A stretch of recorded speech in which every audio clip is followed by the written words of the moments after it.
They call it Deadman's Spine, a narrow strip of broken mountain asphalt, twisted like a cracked rib along the cliffside. A road so unforgiving that even the locals refuse to drive it after dark.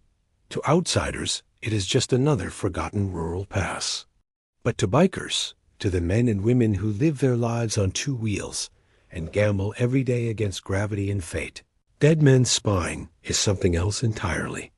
It is a test, a curse, a whispered legend. And for 12 riders, it was the last thing they ever saw. The first thing you notice when approaching the road is the silence. Not the peaceful kind, but the heavy, waiting silence that hangs in the air before a storm. No birds, no wind. Just the faint ticking of your engine cooling as you pull over to study the path ahead. The asphalt, once laid for old logging trucks in the 1950s, is cracked and jagged, patched by time rather than human hands. One side drops into a black valley so deep the bottom dissolves into shadow. The other side rises into jagged walls of stone, scarred by decades of falling rock. And stretching between them is a single-lane road barely wide enough for a pickup truck. Yet thousands of bikers have ridden it anyway. The first 4 deaths happened in the same year. Experienced riders, all of them. Men who'd spent decades navigating mountain passes far more technical than Deadman's Spine. Yet every one of them died at the exact same spot, a descending left curve hidden behind a rocky outcrop. Riders who survived it call the corner by a name that sends a chill even through hardened outlaws: the Reaper's Hook. They say the wind changes there, not a gentle shift, but a violent sideways blast that seems to come from nowhere. More than one survivor swore it felt like an invisible hand shoved their handlebars, like the road itself turned against them. Authorities blamed speed, but bikers knew better. You can't blame speed when 4 different men on 4 different days hit the same wall in the same way, thrown in the same direction. But the Reaper's Hook was only the beginning. Over the next decade, 8 more riders would lose their lives on Deadman's Spine, and each death was stranger than the last. One rider's engine cut out completely as he leaned into the curve, sending him sliding straight off the cliff. Another lost both headlights at once, as if the darkness swallowed them whole. One bike was found upright, gently leaning against the guardless edge of the road, but the rider was gone. No skid marks, no footprints, no blood, just a warm engine and a helmet lying in the gravel. Search teams combed the valley for days. They found nothing. The most infamous tragedy happened in 2012, when a group of 7 outlaw riders attempted the road at night. These weren't beginners. These were veterans men who had survived highway wars, desert storms, and more crashes than they cared to remember. They believed Deadman's Spine was nothing more than superstition, a biker myth inflated by fear and bravado. And they set out to prove it. One of them had a helmet camera, and the footage recovered from that night became the centerpiece of every conversation about the road. It begins normally. 7 headlights cutting through dense fog, engines rumbling low, the rhythm of confident riders in formation. But halfway through the spine, the fog thickens into something alive, swirling in unnatural patterns across the road. The wind rises from a whisper to a scream, pushing the bike sideways in sudden bursts. The lead rider shouts something into his mic, but the wind drowns it out.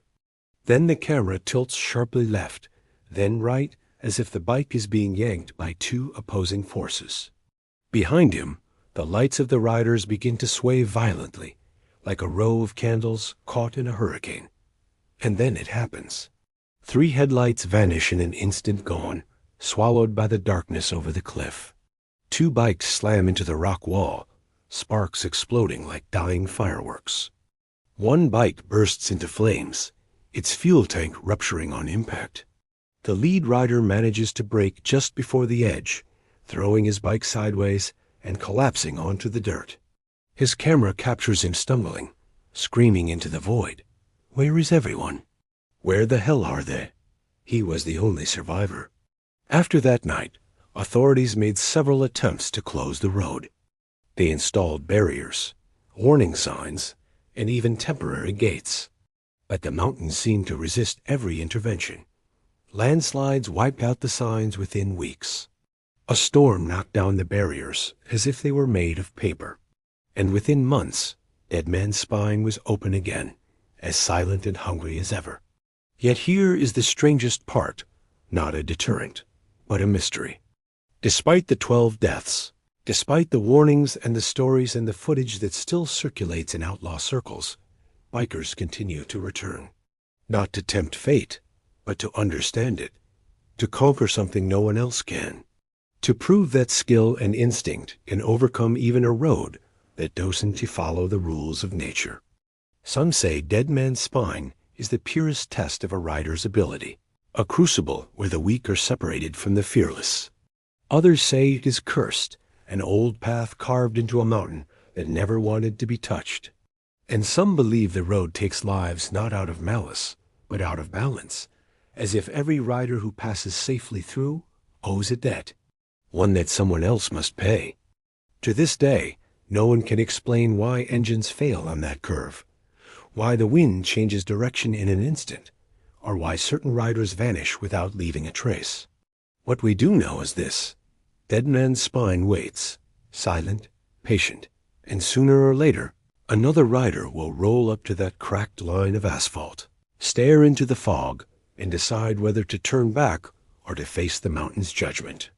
If you've made it this far, you're exactly the kind of rider this channel is built for. Stories of danger, loyalty, mystery, and the roads that test every ounce of who we are. If you want more true biker legends, more real roads with real consequences, more outlaw history that rarely sees daylight, you know what to do. Hit subscribe, join the ride, and stay with us for the next chapter. Because in our next episode, we dive into a road far worse than Deadman's Spine. A highway so feared among veteran riders that some refuse to even speak its name. A place where the wind cuts like a blade, engines fail without warning, and cliffs claim riders every single year. Next time, we uncover why bikers truly fear Route 191.